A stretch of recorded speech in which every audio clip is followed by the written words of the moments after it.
Mariupol just weeks ago was a scenic port city. Now, mercilessly bombarded, cut off from the rest of Ukraine, and would likely be in Russian hands today, but for the fearlessness of the controversial Azov battalion.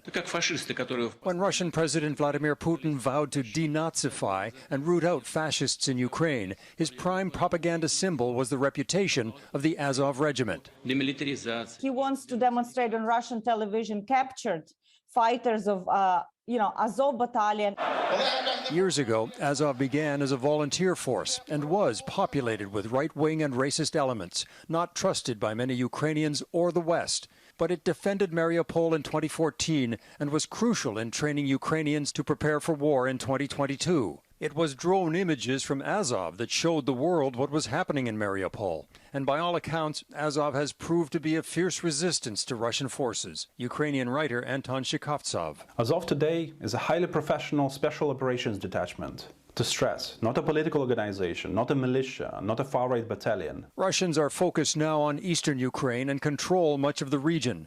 But in Mariupol, the Azov battalion is still defending and denying Russia complete control from the east to Crimea. And the Russians very obviously are trying to establish a land bridge between occupied Crimea and the Donbass. And the Azov battalion are the main defenders in Mariupol, who are preventing this Russian victory. Now part of the Ukraine National Guard, but never as well equipped as the Ukrainian military, the isolated Azov battalion must now confront a reinforced Russian military focused on the east. It's astonishing how they've managed to hold out in Mariupol. They have not been able to be resupplied, so it's a very heroic resistance which might not last very much longer. Azov may be outgunned in the end, but in the war to save Ukraine, it has won over skeptics who now see them as valiant patriots. Eric Sorensen, Global News, Toronto. Well, guys, it's been a long, 2 months since the Russian invasion of Ukraine, and, another victory for Russia. By time, I would say, with the fall of Adrianople, the city famously defended by a kind of a pro-gamer militia out there in Ukraine that's been getting in the headlines for like the last 7 years. They were called the N-word. You're not allowed to say on YouTube, and the F-word you're also not allowed to say. Nationalist, ultra patriotic, etc., etc., etc. I'm talking about Azov, of course. So, from Kiev, Ukraine, Adrianople appears on the verge of falling to Russians on Tuesday as Ukraine moved to abandon the steel plant where hundreds of its fighters were held out for months under relentless bombardment in the last bastion of resistance in the devastated city. The capture of Adrianople would make it the biggest city to be taken by Russian forces. I don't get why they put Moscow forces. I guess they're trying to correlate it with a regime ruling Russia from Moscow instead of actually it being an organic Russian regime that generally has the popular will of the people. Just saying. And gives the Kremlin a badly needed victory. Yeah, because the Kremlin is just shaking right now. Oh, it's taking so long to take Ukraine. It's been 2 months, guys. Yeah, it's taking so long. Oh, the regime's going to fall. Vladimir Putin's going to be overthrown. It's so bleak for Russia, don't you know? Yeah, I forget the exact timeline for the German invasion of Ukraine in World War II, but Funny Mustache Man's army, I think it took 3 to 4 months to conquer Ukraine. Ukraine's it's a pretty big country, relatively speaking. It's like add a few states combined. Imagine trying to conquer that. Just saying it. I don't get what these journalists think that you can just sweep over a land like America does by completely bombing a place to utter ruins and then just walks in where I don't even want to get into that. But I detest the American way of war, for sure. More than 260 Ukrainian fighters, some of them seriously wounded and taken out on stretchers, left to the ruins of Azov plant. And I wonder if that's actually like the real name, or if that's like the name that, of course, they gave it on Azov, I mean, by they gave it on Monday, and turned themselves over to the Russian side in a deal negotiated by the warring parties. An additional 7 buses carried an unknown number of Ukrainian soldiers from the plant were seen arriving at the former penal colony Tuesday in the town of Onitska. That's what I'm gonna guess. I don't speak Slavic languages. It's not my strong suit. Approximately 88 mile north of Mariupol. So theoretically, they're going to be held in a prisoner of war camp. They're going to be, well, if we're talking about Azov, like they're part of the Ukrainian National Guard. So I don't even think that counts as regular soldiers. So I don't think the Geneva Convention applies to them. And I believe Ukraine and Russia are both signers of the Geneva Convention. But both of them also don't have to treat non-military units with the Geneva Accords. It's a very irregular forces, and forces captured out of a uniform or that's not officially part of the national army. It's a legality reason in the Geneva Convention that you don't have to treat them like prisoners of war. You can treat them however you want because they're not official. While Russia calls it a surrender, the Ukrainians avoided that word and instead said the plant's garrison had successfully completed its mission to tie down Russian forces. Yeah, they're just trying to save face there that they've lost. They've lost that city on the Azov Sea. So that means that all of coastal Ukraine from the Azov Sea to Crimea is Russian territory. And that's a significant chunk of Ukraine right there. And if they manage to take Kharkiv and cut off the Donbass region, well, they're going to cut off several brigades of men. I also remember seeing a couple weeks ago that it was their Marines in Mariupol that surrendered. I forgot how many, but I think it was 1,000. So this isn't the first surrender, but this is the final surrender. Ukrainian President, member of the tribe Zelensky, said the country's military and intelligence officers are still working to extract its remaining troops from the sprawling steel mill. Yeah, right. That's just a statement to the press. That's not what's gonna happen. The most influential international mediators are involved. He said, typo, the operation to abandon the steel plant and its labyrinth of tunnels and bunkers signaled the beginning of the end of a nearly 3-month siege. Oh, 3 months, wow. That turned Mariupol into a worldwide symbol of both defiance and suffering. I mean, if you're the defendant, at least in the U.S. Army, you should theoretically only need a 1 to 3 manpower, so you have only 1 soldier for every 3 the enemy has. That's the general rule of thumb. Of course, your mileage may vary depending on what military you're talking about. I don't know how many men the Russians had committed to the fight for Mariupol, but it doesn't look like they had a whole lot. So I wouldn't say that this was mostly defiance. I say that this is just them waiting them out because it was a siege. You don't need a whole lot of men to maintain a siege. The Russian bombardment killed over 20,000 civilians. I call bullshit on that. I believe those are inflated numbers according to Ukraine. Yeah, according to Ukraine. That's the key thing. It's a propaganda war between the two.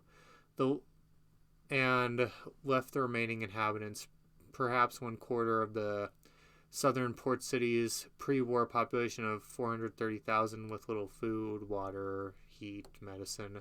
Yeah, it's also, I mean, it's not the worst season out there. I mean, it's May. So, I mean, yeah, it's still shitty, but I bet they're making it through. During the siege, Russian forces launched lethal airstrikes, bombing maternity hospital. I severely doubt that, and a theater where civilians had taken shelter. I wonder if there are any troops stationed in both those places. Just saying. Close to 600 people may have been killed at the theater. I'm still pressing X to doubt. I'm pressing X to doubt anything that comes out of the West these days because it's very much a Ukraine good, Russia bad. So we must amp up the propaganda. And at that point, they just pretty much believe their own propaganda. Okay. So I'm probably going to say that most of this article is bullshit. But it is a signal. But I'm guessing you can ascertain what they're going to say. They're going to try to smear Russia and the rest of this article, yada yada. I'm done with this article. So who are the major noble last defenders? So this comes from the Mint. I'm going to keep all the articles in the description below when I publish this. The Ukrainian forces who made a determined last stand in Adrianople steel mill against Russian troops were a mixture of seasoned soldiers, border guards, controversial National Guard regiment. Yeah, let's not say that right now, guys. And volunteers who took up arms weeks before Russia's invasion. I wonder how many are actually truly volunteers and just men that were turned away at the border. Just saying. Because there's awfully a lot of fighting age men in Ukraine that don't want to fight for Ukraine that are trying to flee. I wonder why. Ukrainian forces who made a determined last stand in the Adrianople steel mill. Yeah, we already know all this. A mixture of seasoned soldiers, border guards, a controversial National Guard regiment, Azov, and volunteers who took up arms weeks before Russia's invasion. As Ukraine worked to evacuate the last combatants from the plant in what Russia calls a mass surrender, it described them as heroes. Whatever. Here's a look at these Ukrainian forces. So let's get and ascertain who these people are. The fighters that are still holding out they're no longer holding out anymore. A variety of different military and law enforcement units. Yeah, and technically the National Guard is like a Gendarmerie force. Gendarmerie, for those Americans, are essentially like your SWAT teams. They're your militarized police. Typically they work on the national level. They work typically for the national government as their armed police force. And in Ukraine especially, they are armed just like military units, except for given judiciary powers. Just for context for other people, the 36th Special Marine Brigade, I believe this was the unit that surrendered. Don't quote me on that. And the 12th Brigade of the National Guard. So yeah, these are irregular soldiers. Like, they're not technically part of the National Army. Like, the National Guard is not part of the Army, and the Army is not part of the National Guard. In America, our National Guard is part of the military. It's part of the Army and Air Force specifically as departments of it. In Ukraine, they are completely separate entities, but they are still practically military. There are also the border guards, police forces, territorial defense squads formed shortly. These forces were defending Adrianople until they ran out. The 36th Brigade, this is the Marines, held out until they ran out of supplies and ammunition. Yeah, I remember seeing that article a few weeks ago. Forgot exactly where, but yeah, I was kind of hoping that would have ended the siege then. But Azov, they know for a fact that they are, a lot of them are probably going to hang, and that's going to be in the next article. They moved to Sevastopol steel mill to join the Azov regiment, a National Guard unit with roots in the far right, and some of them were captured by the Russians. This is the regiment that Putin was talking about when he said, "Oh yeah, we're going to denazify Ukraine." And they're not the only far right militia out there that were formed by Ukrainian neo Nazis. Like there's the right front, I believe they're called, but there's a few others. But Azov is the most notorious for a lot of their war crimes committed in the 2014 rebellion against Ukraine. And of course, they were shills for the regime, and they were incorporated into the National Guard, which they were initially just a militia. So, a Reuters article: Russian Parliament to consider ban on exchanging Ukrainian Azov prisoners. Yeah, I fully back them on this because one, they're not regular soldiers, so they're not entitled to be for prisoner of war protections.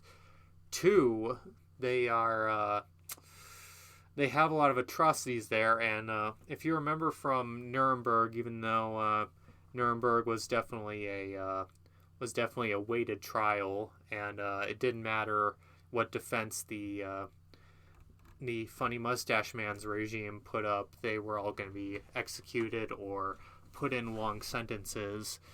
That was for sure, and I bet that's going to happen here because Russia can try them and do the same thing like at Nuremberg that happened at the end of World War II. Russia's parliament will consider banning the exchange of Russian prisoners of war for captured members of Ukraine's Azov regiment, which I agree with. After the last Ukrainian defenders of Mariupol, Azovstal steelworks surrendered to Russian forces. The Azov regiment, one-time nationalist militia, now integrated into Ukraine's National Guard, became the face of resistance against Russian troops. Yeah, the neo-Nazis became the face of anti-Russian resistance. It's you can't make it up.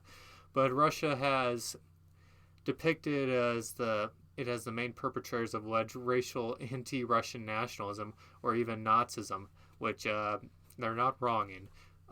They're just trying to cover it up here in this article, for which it says it needs to protect Ukraine's Russian-speaking population, which I agree. There was a genocide happening out there, and the West was just turning a blind eye to it. In fact, we turn a blind eye to a lot of genocides. Let's just say Armenia right now, too. Just saying. And the fact also we don't try to pressure Turkey to recognize the Armenian genocide is a whole nother thing as well. Vyacheslav, I believe that's right. Volodin, Speaker of the State Duma, said its members were Nazi criminals. Correct. Who should not be included in prisoner exchanges. Correct. They are war criminals and must do everything to bring them to justice. Yeah, and that was part of the reason for the invasion. I mean, you can have multiple reasons for the invasion, but this was definitely one, was to capture these guys, put them on war crimes trials for their actual war crimes, and see justice for the genocide that happened against the Russian population there. The regiment denied being fascist, racist, or neo-Nazi. Yeah. Okay, Azov. Okay. Yeah, of course they put that in there. And you can read more. I'm not going to click to that article, though. Yeah, and there's also this other article by the Telegraph saying that, yeah, they're not going to be exchanged. But I'm not going to bore you with more articles because, frankly, it's just more Western propaganda trying to save face of a neo-Nazi militia that these news agencies constantly harp on about us in the West. Oh, we're going too far right. We're all becoming Nazis. You're all Nazis if you disagree with Global Homo and the Global Homo regime. Well, this is actual evidence of a neo-Nazi organization that was just captured by the Russian army, who was going in there to capture these guys and put them on trial for their crimes, which the West just decides to turn a blind eye to because they are under the Ukraine flag. Imagine if they were under, let's just throw out a country that also the media hates, Hungary. So imagine if Viktor Orban's government was sponsoring an Azov-style militia and made it part of the official National Guard. They would explode. They would rip down Hungary, call for its invasion, call for Viktor Orban's government to be overthrown in a coup, like they're saying, like they're saying with Putin, where it's like, oh, we need a von Stauffenberg, to overthrow Putin. Which, I mean, if you actually know who Colonel Klaus von Stauffenberg was, he was a monarchist. So the German the July plot, it wasn't to restore German democracy. Oh, it wasn't to cuck to the West. It was to restore the German Empire and negotiate with the West. They were going to appoint a regent, not a president, a regent of the German state. So they were getting ready for a full monarchist coup. That's what the July plot was. It was effectively a monarchist coup from within the Wehrmacht. So honestly, if a bunch of Russian monarchist officers decided to overthrow Putin, put the Tsar back in, I would have no complaints, none at all. But likely that would not end the war either. So Western media, watch out what you wish for. And just saying, Western media, always watch out what you wish for, because you wish for these brave freedom fighters. You know the Nazis. They wear black suns. They wear ruins. They have National Socialist iconography. They have funny mustache man tattoos, etc. These are not the people. These are not your people, but you are holding them up as your people just because they're fighting Russia. You hate Russia so much, you abandon your own principles, which, I mean, that is to be expected from the left. The left always has no principles. They say they do, but they really don't. It is always a two-faced lie if you ever ask anybody who's actually lived under a communist regime like my ancestors had to flee from. So yeah, I don't buy anything that comes out of the regime, and neither should you, because, well, they don't deserve it. And hopefully, with the fall of Adrianople, Russia can effectively take the rest of eastern Ukraine, possibly all of Ukraine, and reincorporate it back into the Russian state, or at least the eastern portions of it, and regain Novorossiya back. Because all of that is historical Russian imperial territory. I don't count as the Soviet Union as legitimate, so I'm not going to say, oh, it was part of the Soviet Union, so it should be part of the same country again. No. It's part of the Russian Empire.